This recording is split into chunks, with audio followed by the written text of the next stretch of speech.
Hi everyone, I'm glad you're here. I hope everyone had a wonderful Christmas. I hope the coming new year is going to be a blessed one for you. I think next year is going to be much worse and people need to be prepared for what's coming in 2023. If you're not prepared, I think you're foolish. The recent events are like a slow motion train wreck. You see it coming and you need to prepare. They're off the coast of Northern California near Petrolia since that magnitude 6.4 earthquake, which was in fact part of the Cascadia subduction zone, which is due for another large earthquake. We got over 255 earthquakes on this map alone. Now in the last 7 days, there has been 218 earthquakes. People need to prepare. You need to get things away from or removed from above your bed, your couch, your chair. You need to have items secured. There was at least 70 people there that were injured from the earthquake, mostly from flying or falling objects. So you guys should prepare for something larger, especially if the Cascadia subduction zone decides to rip. 70 people injured, and there was not enough emergency services to respond to all the 911 calls. 2 people ended up dying. They couldn't even get the fire trucks out of the stations because the doors were jammed. You can lead a horse to water, but you can't make them drink to prepare for a large earthquake, volcanic eruption, any type of disaster, tsunami, etc. Speaking of tsunamis, there was an article on Newsweek posted on the 22nd of this month saying California just dodged a devastating tsunami from this earthquake. That's 6.4. Evidently, that earthquake ruptured the fault for 11 miles.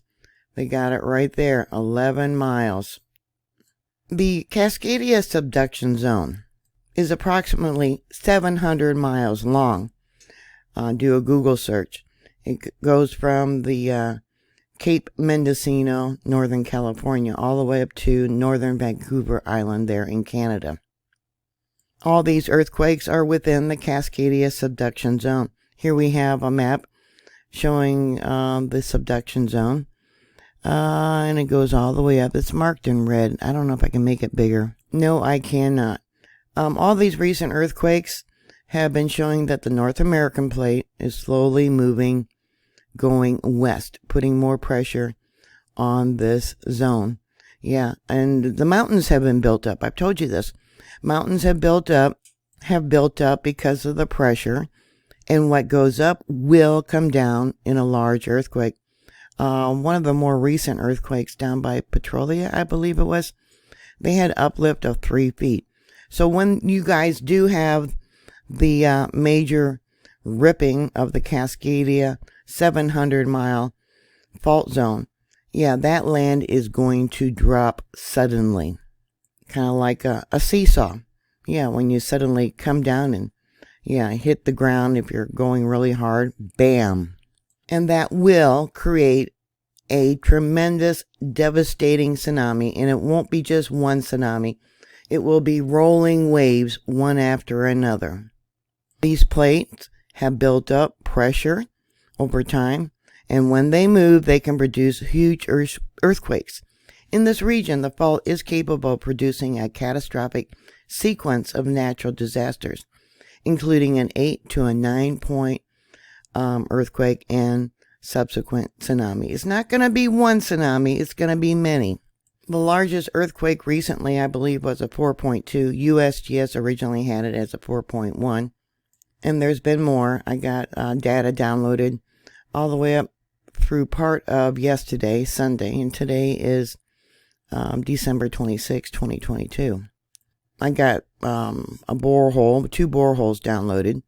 Borehole 045, 046, the activity at Mount Shasta, and Mount Rainier. Why do I have volcano data? Another tech and science article from Newsweek. California volcanoes were rattled by earthquake. It talks about the 6.4 and subsequent aftershocks.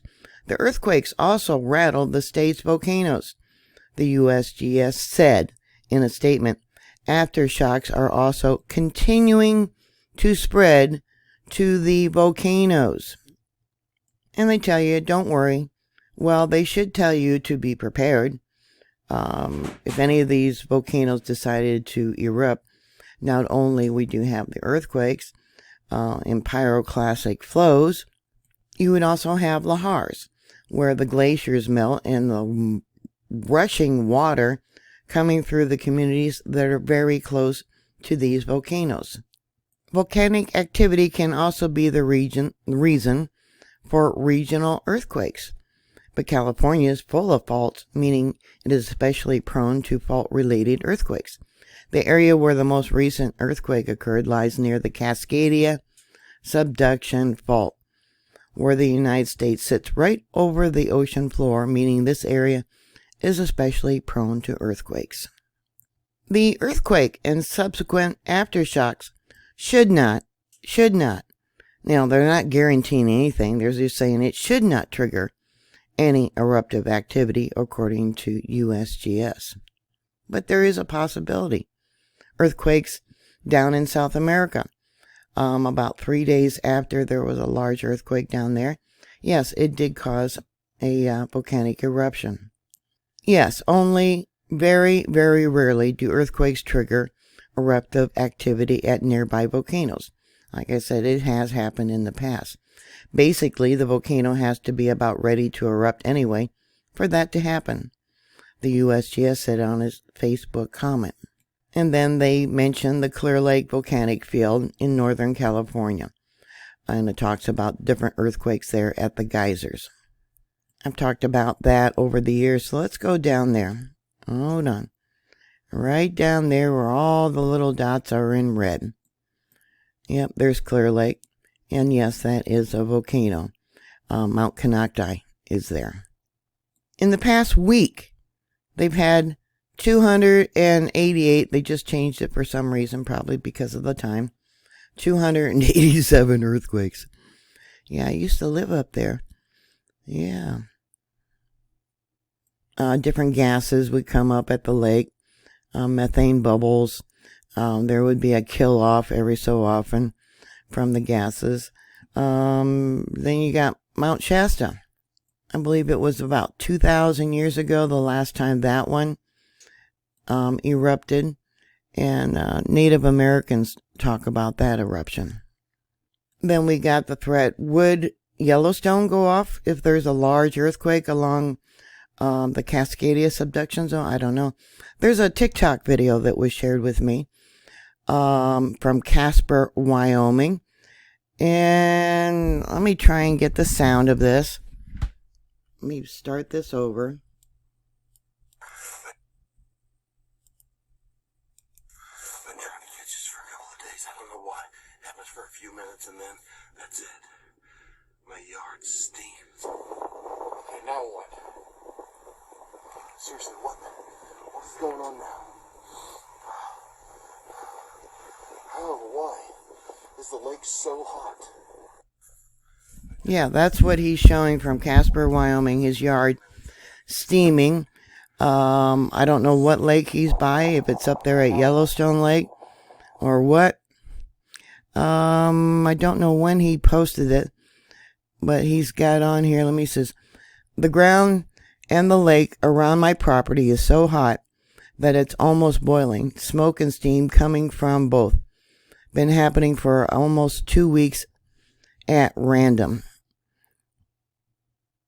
Even my grandson just made the comment how this is very concerning.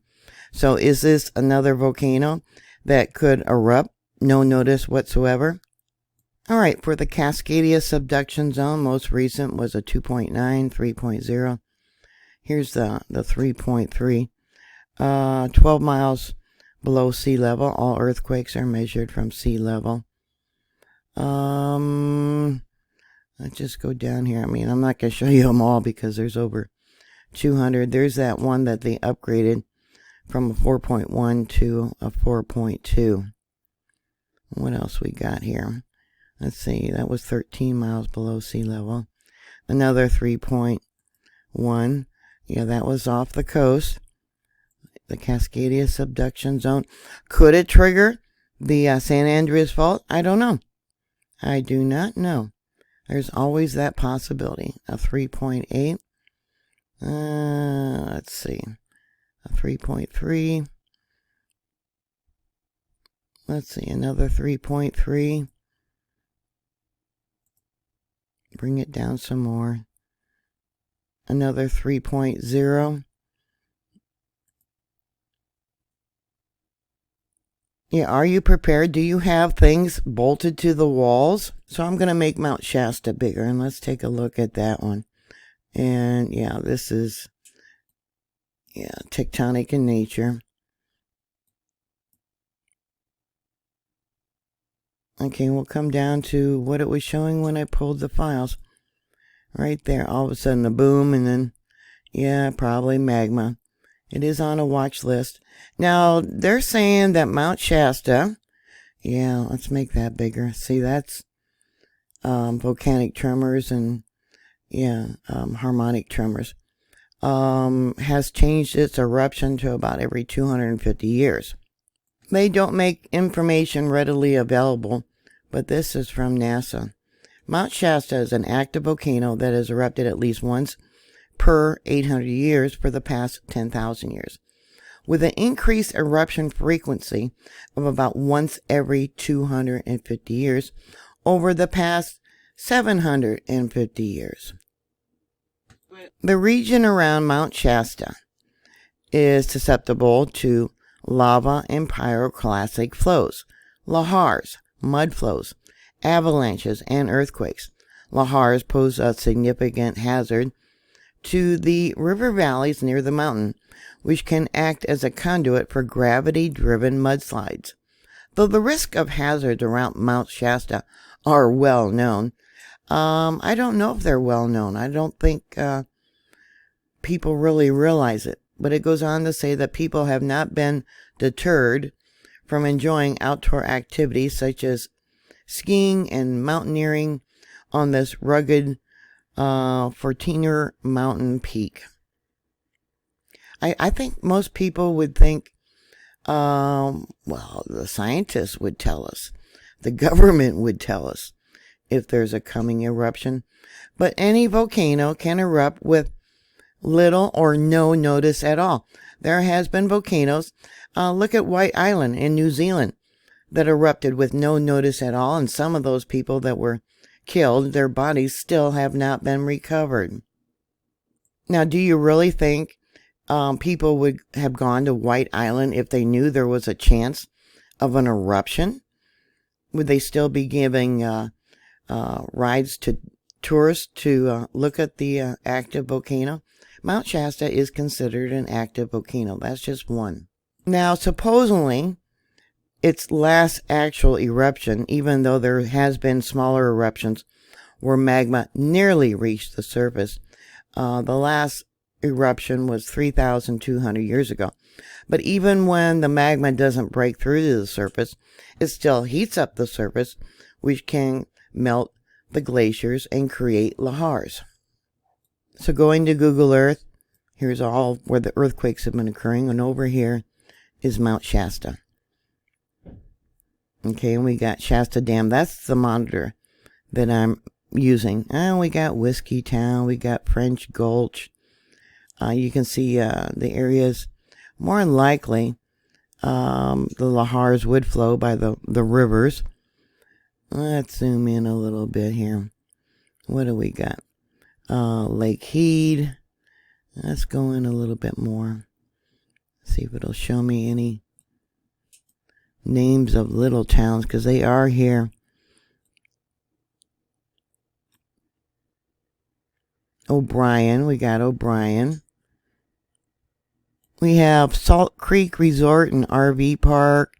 You can see they got a main road that just runs right through here. Yeah, you can see. Yeah, right there. That's probably from past lahars. Gregory Beach.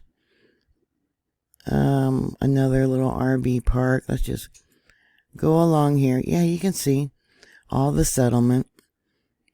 Let's see. You get the idea. We got Noah's Animal Haven and Rescue. Okay, and then we got another. I said this is when I pulled the files. Let's see what we got here. More tectonic. Yeah, our children and our grandchildren, depend on us to keep them safe. What we got here? And we'll come up a little bit. I'll close this and we'll come up a little bit. Yeah, I only went through Sunday at about 10 o'clock, 9 o'clock Universal time. Let's go to the spectrogram. Okay. Yeah. Okay, this is... We'll come down here to when the... see how it heated all up during this movement? Yep, see the pockets of melt? And this is what it was showing when I pulled the files. So this one down here is Mount Rainier. This is Mount Shasta. And Pepperwood, which is near Petrolia. And let me pull this up. And this here is Petrolia. Alright, Mount Rainier. Okay, let's go to the seismic signature. Or the spectrogram, I should say. Not too bad. Not too bad at all. We do have incidents where, yeah, let's make that bigger. Yeah, this is all tectonic. Mount Rainier. So let's go there using Google Earth. Now that's in the state of Washington. Right there. And I believe Mount Rainier is when Trump was still in office. They have lahar warnings because of the danger. More likely, you can see here, this would be the direction of the lahars. Yeah.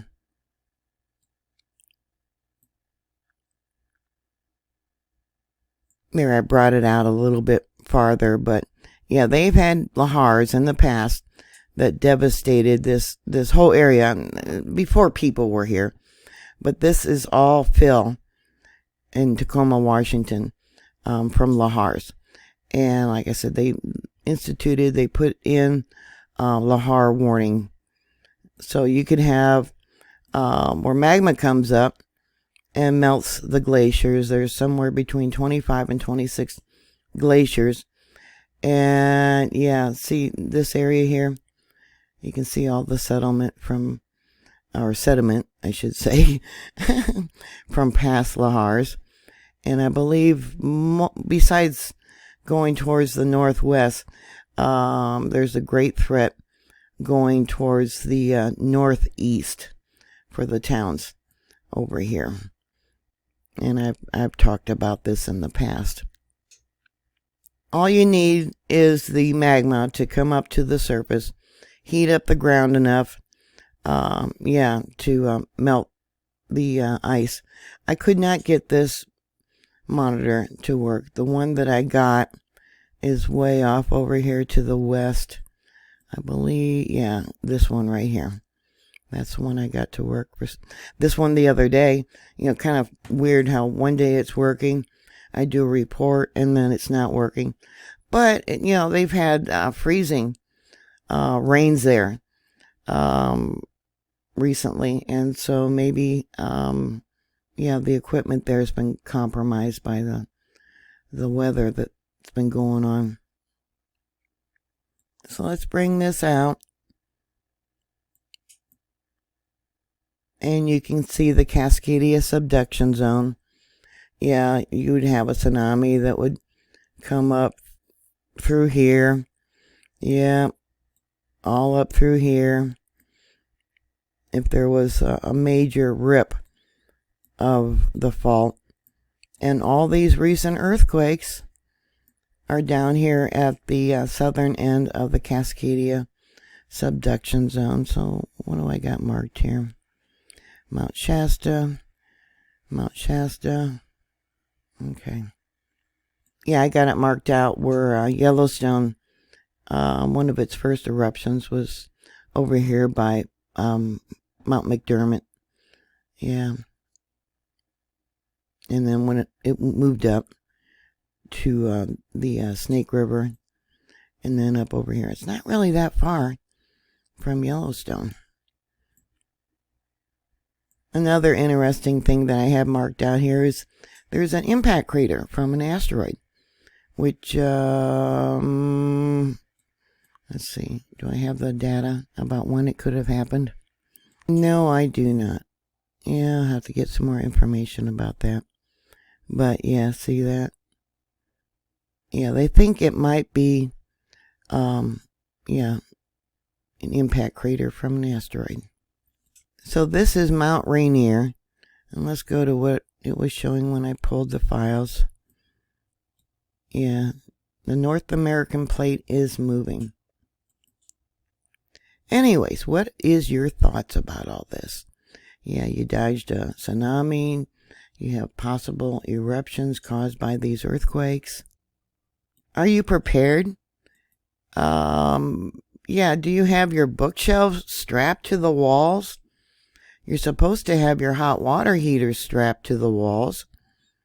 Do you have things above your bed or your couch that can smack you into the head, possibly kill you? You know, there's things that you can do and quit being so, just, oh well, it'll never happen to me, complacent in this happening. So please put those comments down below. Thank you very much for watching. Thank you for subscribing. Please stay safe, and I will talk to you later. God bless you. Bye.